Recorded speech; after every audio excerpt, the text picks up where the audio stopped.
Chapter 14, Nervous System, Spinal Cord and Spinal Nerves, Part 2. So, when we look at the spinal cord, we see that in the white matter, different regions of each funiculus carry information for different parts of the body, parts of the brain. So, for instance, as you can see here, the sensory pathways, shown in blue, primarily have a large amount in the posterior funiculi, but you also see a good amount in the lateral funiculi and a little bit in the anterior funiculi. And they're carrying information from the skin, from the muscles about proprioception, touch, temperature in terms of is something hot or cold when you try to reach out to it, pressure, pain. And these are primarily somatosensory pathways for information about the skin, muscles, and joints. But there are also some visceral sensory pathways, specifically about sensory information from the organs in the body, glands, blood vessels, that sort of thing.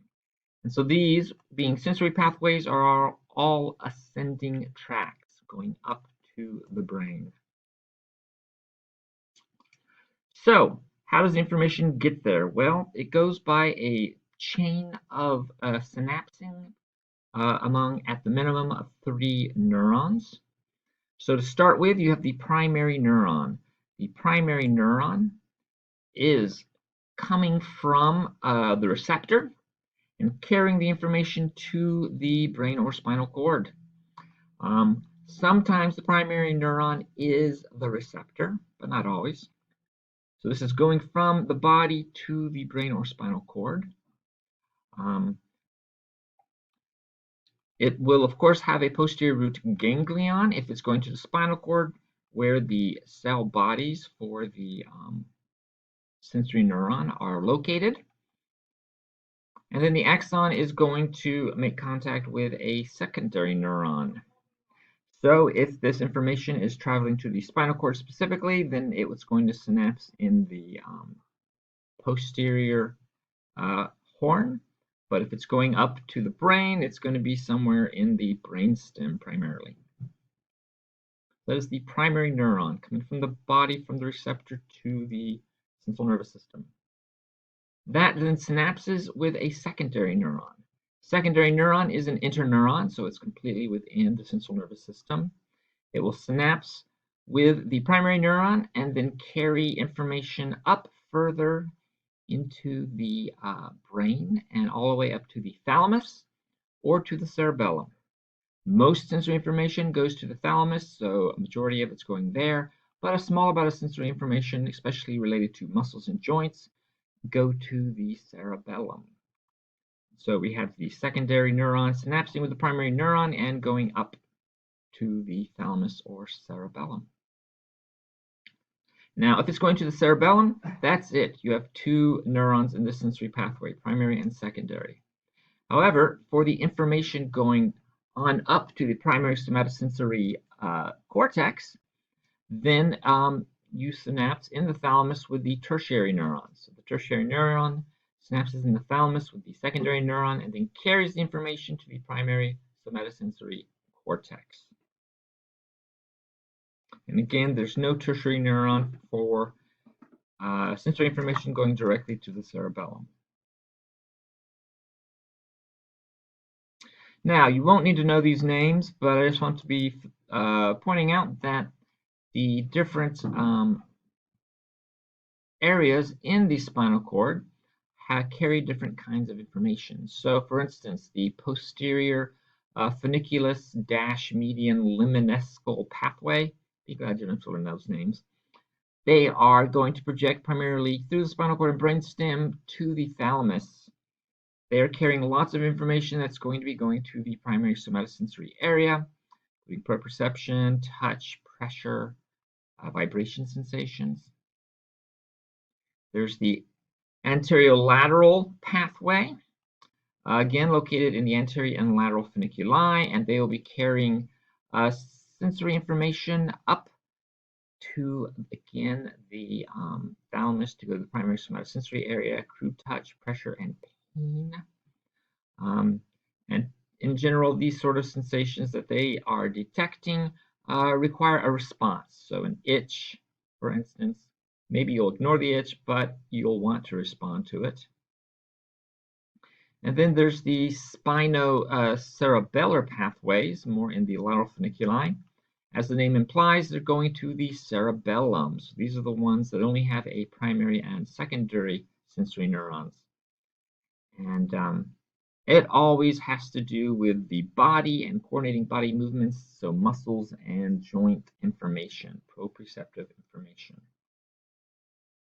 So you can imagine injury to different parts of the spinal cord could lead to a numbness, a lack of sensory information from specifically different regions or sensations of the body. All right, now we move on to the motor pathways, the motor tracks descending with information from the brain. So motor pathways can be bringing information from the cerebral cortex and cerebral nuclei, so that's primarily what we expect. But it turns out motor pathways can get complicated, so you also could be getting information commands from the cerebellum, descending projection tracts that had a complicated pathway in the cerebrum, and other motor neurons. So your motor pathways at a minimum have two motor neurons, an upper motor neuron and a lower motor neuron. So those are the minimum. Upper motor neurons obviously are coming from the cerebral cortex, primary motor cortex that is, or from the brain stem, and they will travel down through the brain and potentially into the spinal cord, and then they will synapse with a lower motor neuron, or perhaps an interneuron. Again, this can get complicated. The upper motor neurons are either exciting or inhibiting the activity of lower motor neurons. So either stimulating a response or inhibiting a response. So again, from the brain down to the spinal cord or lower areas in the brain. Then the lower motor neurons will synapse with the upper motor neurons. And if we're talking about the spinal cord, then that will be in the anterior horn or the lateral horn. The anterior horn, of course, is for the skeletal muscles, and lower motor neurons controlling skeletal muscles are always excitatory. So if they get activated, they will cause muscles to contract. So here you can see it traveling through the brainstem, going through the decussation of the pyramids, and then synapsing in the anterior horn. Send command via the lower motor neurons to the effector. So lower motor neurons leave the central nervous system and go to the effector to cause the effector to innervate the effector. All right, direct motor pathway is, well, the one that's easier to understand, originates in the primary motor cortex as expected, sends projections into the spinal brainstem or spinal cord, sends through the cerebral peduncles into the midbrain of the brainstem, and synapses directly with lower motor neurons. This is as simple as it gets. Two motor neurons, the primary upper motor neuron and the lower motor neuron. There's something you don't need to know, but the corticobulbar tracts,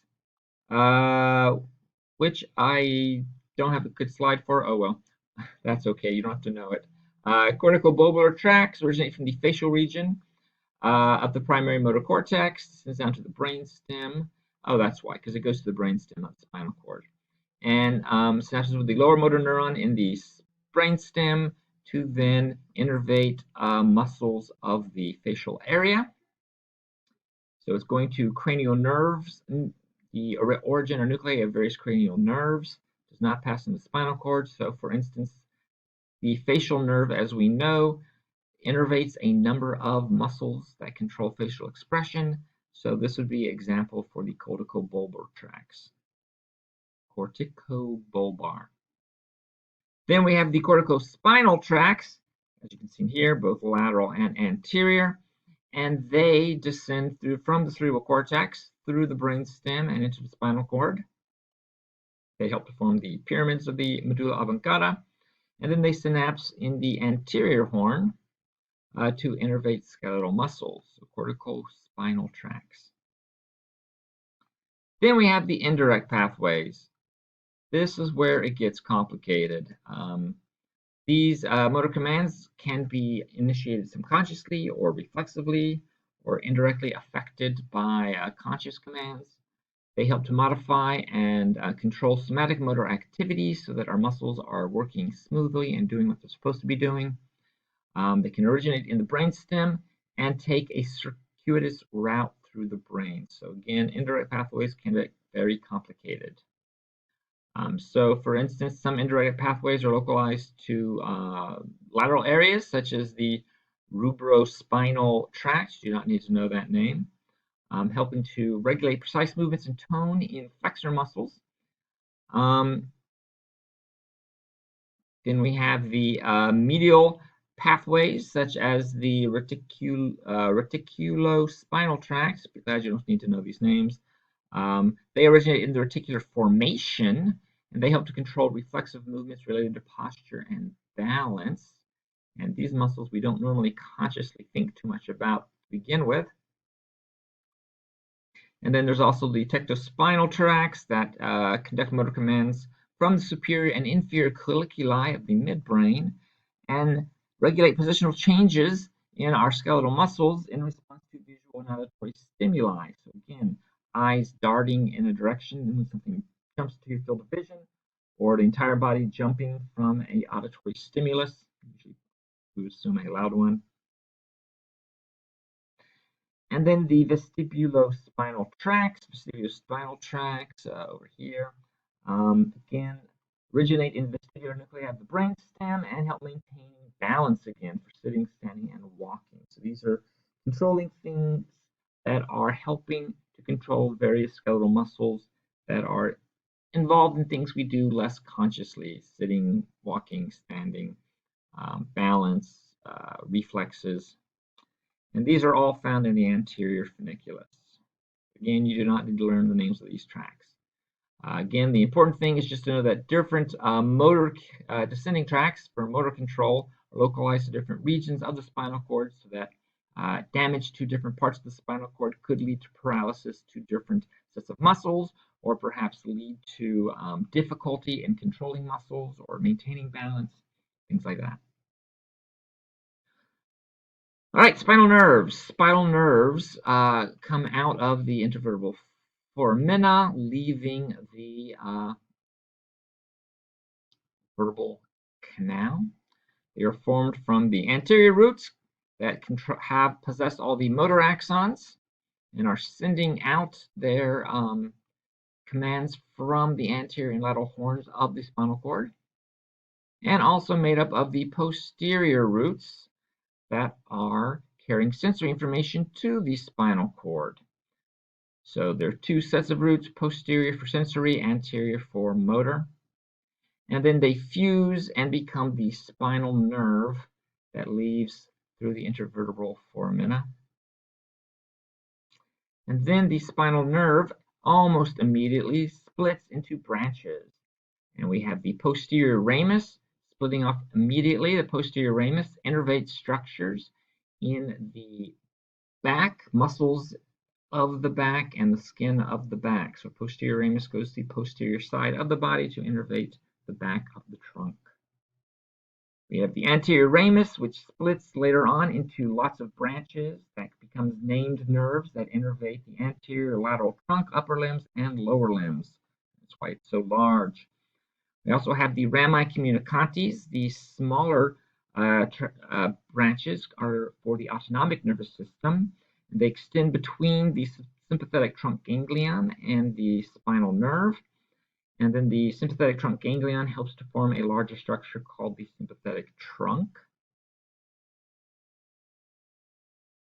Dermatones. Dermatones are areas of the skin that are controlled by a single spinal nerve. So there are different maps of areas of the skin controlled by different nerves. So this area C5 is the spinal nerve, cervical 5 spinal nerve controls that area. And I'll talk more about this in the next lecture.